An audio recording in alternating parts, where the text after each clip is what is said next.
स्वातंत्र्यवीर सावरकर यांच्याविषयी कथित अवमानकारक विधान केल्याने काँग्रेस नेते राहुल गांधी यांच्या विरोधातील खटल्यात योग्य प्रकारे कायदेशीर प्रक्रियेचे पालन न केल्याने हा खटला रद्द करण्याचे निर्देश जिल्हा सत्र न्यायालयाने दिले आहेत. अर्थात दंडाधिकारी न्यायालयाला पुन्हा प्रक्रिया तपासून पुढील कारवाईचे निर्देश दिले आहेत. दरम्यान तांत्रिक कारणाच्या आधारे हा आदेश सत्र न्यायालयाने घेतला आहे.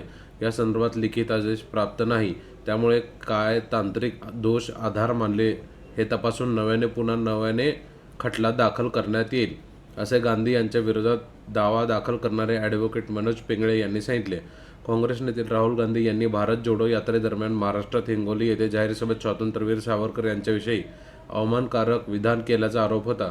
या संदर्भात नाशिकमधील सावरकर प्रेमी देवेंद्र भुतडा यांनी ॲडव्होकेट मनोज पिंगळे यांच्यामार्फत दावा दाखल केला होता. राहुल गांधी यांनी दूरदृश्य प्रणालीद्वारे साक्ष नोंदवून आरोपावर ठाम असल्याचे सांगितले होते.